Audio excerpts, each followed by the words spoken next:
오늘도 하나님께서 우리들에게 이 땅의 삶을 허락해 주셨습니다. 함께 기쁨으로 우리 주신 말씀 보겠습니다. 우리가 함께 볼 말씀은 누가복음 9장 51절에서 62절까지의 말씀입니다.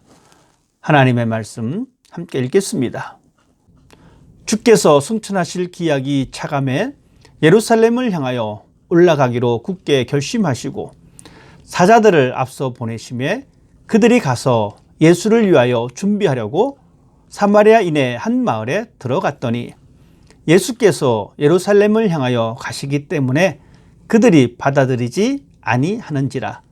제자 야고보와 요한이 이를 보고 이르되 주여, 우리가 불을 명하여 하늘로부터 내려 저들을 멸하라 하기를 원하시나이까. 예수께서 돌아보시며 꾸짖으시고 함께 다른 마을로 가시니라. 길 가실 때에 어떤 사람이 여짜오되 어디로 가시든지 나는 따르리이다. 예수께서 이르시되 여우도 굴이 있고 공중의 새도 집이 있으되 인자는 머리 둘 것이 없도다 하시고, 또 다른 사람에게 나를 따르라 하시니 그가 이르되 나로 먼저 가서 내 아버지를 장사하게 허락하옵소서. 이르시되 죽은 자들로 자기의 죽은 자들을 장사하게 하고 너는 가서 하나님의 나라를 전파하라 하시고, 또 다른 사람이 이르되 주여, 내가 주를 따르겠나이다마는 나로 먼저 내 가족을 작별하게 허락하소서. 예수께서 이르시되 손에 쟁기를 잡고 뒤를 돌아보는 자는 하나님의 나라에 합당하지 아니하니라 하시니라. 아멘. 우리는 오늘 본문을 통하여 두 가지 상황을 직면하게 됩니다. 두 사건의 공통점은 예수님을 거부했다는 사실입니다. 한 마을이 노골적으로 예수님을 거부했다면, 두 번째 사건은 교묘하게 예수님을 거부하고 있습니다. 그리고 주님은 거부하는 사람들을 대하는 올바른 태도와 주님을 따르는 자들이 가져야 할 자세에 대해서 말씀해 주고 있습니다. 오늘 말씀의 시작은 이렇게 기록하고 있습니다. 51절입니다.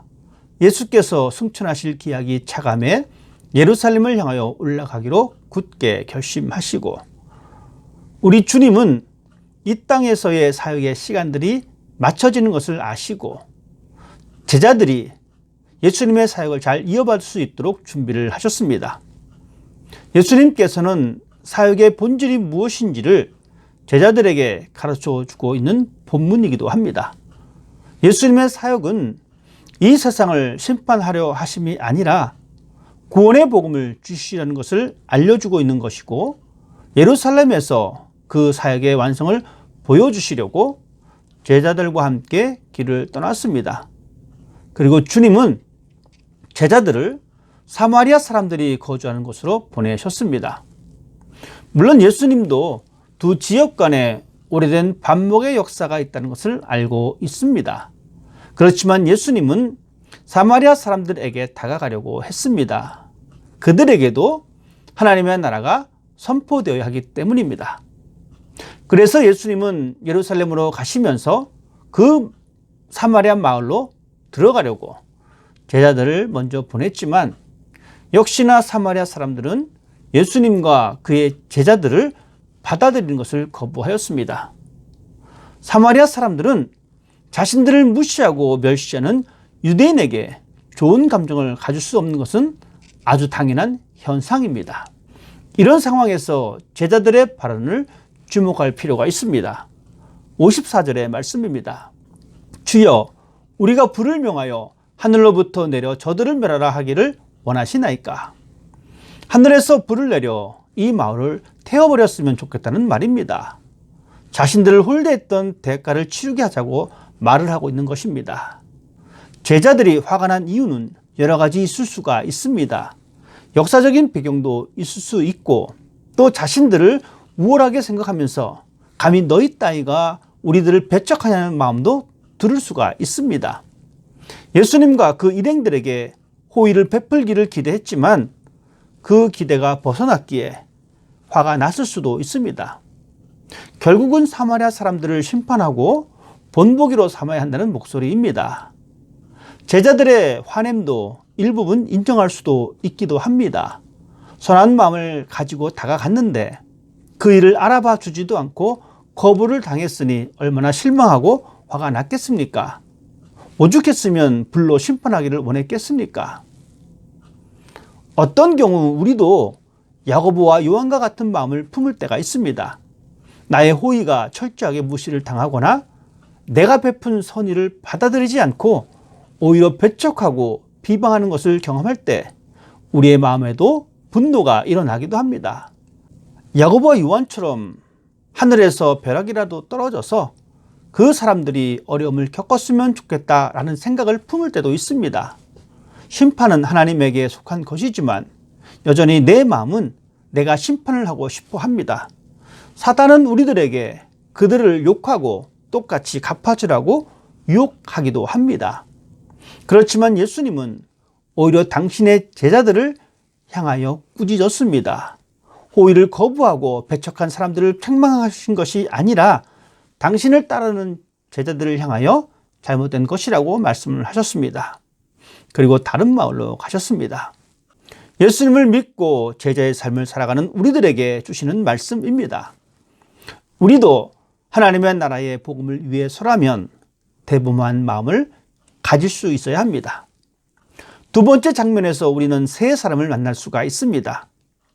어떤 사람이 예수님에게 다가와 어디로 가든지 자신은 예수님을 따르겠다고 말을 합니다. 그러자 예수님께서는 말씀하시기를 여우도 굴이 있고 공중의 새도 집이 있지만 인자는 머리 둘 곳도 없다라고 하셨습니다. 이 사람은 예수님을 잘 알고 있었습니다. 그래서 주님을 따르기로 결심을 했습니다. 같은 사건을 기록하고 있는 마태는 이 사람을 서기관이라고 기록하고 있습니다. 그런데 주님은 그 사람에게 제자가 되기 위해서는 대가를 치러야 한다고 말씀하십니다. 당시의 서기관이라면 많은 사람들의 존경을 받고 안정적인 삶을 살아가는 사람입니다. 이런 사람에게 때로는 그것을 포기하라고 하십니다. 이런 사람에게 주님은 그 길이 힘들다라고 말씀하십니다. 때로는 사치스러운 삶을 포기해야 하고 사람들의 환대도 포기해야 하고 안정된 생활도 포기해야 한다고 말씀하고 있습니다. 자신의 안정적인 삶을 포기하기란 쉬운 문제가 아닙니다. 대부분의 사람들은 안정을 선택하지 희생을 선택하지 않습니다. 첫 번째 사람이 자신이 먼저 예수님을 따르겠다고 했다면 두 번째 사람은 예수님께서 먼저 자신을 따라오라고 하십니다. 그러자 그 사람은 이렇게 대답합니다. 59절의 말씀입니다. 나로 먼저 가서 내 아버지를 장사하게 허락하옵소서. 유대인들은 죽은 자를 장사 지내는 것이 다른 모든 것에 앞서 치러야 할 종교적 의무로 생각하였습니다. 율법 공부도 이보다는 긴급하지 않았습니다. 그래서 이 사람의 대답은 당연할지도 모릅니다. 자신의 아버지가 임종을 거두기까지 기다려달라는 요청입니다. 우리는 이 사람의 대답을 통해서 그가 아직 예수를 따를 준비가 되지 않았다는 것을 발견할 수가 있습니다. 나는 지금 준비가 되어 있지 않으니 나중에 준비가 되면 제자로서의 삶을 살겠다는 것입니다. 주님을 따르는 시간을 결정하는 것을 자신의 계획대로 하겠다는 것은 옳지 않음을 볼 수가 있습니다. 하나님의 나라를 위해서 나 자신이 적당한 시간을 정하는 것은 옳은 생각이 아닙니다. 우리는 하나님의 자녀로서 하나님의 때가 있음을 알고 그 때를 받아들여야 합니다. 아직 준비가 안 되었으니 내 때가 아니다 라고 생각할 수도 있지만 주님이 원하시면 아멘으로 순종하는 삶이 되도록 힘쓰는 사람이 되어야 합니다.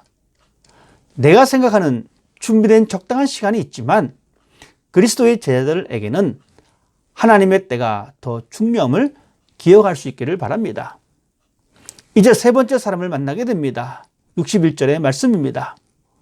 주여 내가 주를 따르겠나이다마는 나로 먼저 내 가족을 작별하게 허락하소서. 내가 주님을 따르겠지만 먼저 내 가족과 작별의 시간을 갖게 해달라고 요청하고 있습니다. 예수님을 따르고 싶은 마음은 있지만 이 사람도 역시나 먼저 처리하고 싶은 것들이 있습니다.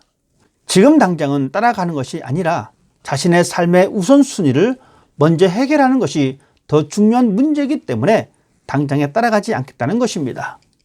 물론 우리 주님은 부친을 장사 지내는 것, 가족과 인사를 나누는 것을 금하시는 것이 아닙니다. 우리의 삶의 일들을 외면하고 무시하라는 것이 아닙니다. 주님의 제자로서 하나님 나라의 긴박성을 가지고 우리의 삶을 어떠한 모습으로 살아내야 하는지를 말씀하고 있습니다. 그런 자세를 갖기 원하는 사람들에게 우리 주님은 이렇게 결론을 내리고 있습니다. 손에 쟁기를 잡고 뒤를 돌아보는 자는 하나님의 나라에 합당하지 아니하니라. 십자가의 길을 향하여 걸어갈 때에 뒤를 돌아보지 않는 모습입니다. 우리의 목적지를 잃어버리지 않는 삶을 요구하고 있습니다. 복음 안에서 우리의 삶의 목표를 올바르게 드러내는 삶을 살기를 원하고 있습니다. 오늘도 복음의 완성을 위해 예루살렘을 향하여 걸어가셨던 우리 주님의 발자취를 생각하면서 때로는 복음의 삶을 거부하고 비난하는 사람들을 만나도 생명을 나누는 일을 포기하지 않으며 우리의 삶의 우선순위가 예수님이 되는 복된 하루가 되기를 주님의 이름으로 축복합니다. 기도하겠습니다. 오늘도 귀한 생명을 주셔서 복음의 길을 걷게 하심을 감사합니다. 복음에 합당한 삶을 살아갈 때에 때로는 우리의 모습이 거부당하고 손가락질을 받을 때에도 관대한 마음을 갖게 하시고 그들을 정죄하고 심판하는 것이 아니라 하나님이 주신 지혜로 묵묵히 진리의 길을 걸어갈 수 있는 우리의 삶이 되기를 원합니다. 우리 모두가 주님의 제자로서 살아갈 때 세속적인 안정과 편리함을 추구하려는 마음이 강하게 생기기도 합니다. 그렇지만 주님을 위해서 희생하며 포기할 수 있는 믿음을 더하여 주시고 나의 관점에서 나의 때를 기다리는 것이 아니라 하나님의 시간이 있음을 알고 순종하는 삶이 되기를 원합니다. 내 삶의 우선순위가 그리스도임을 언제나 기억하게 하시며 십자가를 향하여 오늘도 앞으로 한 걸음 전진하는 복된 하루가 되기를 소원하며 우리 주님 예수님의 이름으로 기도드립니다. 아멘.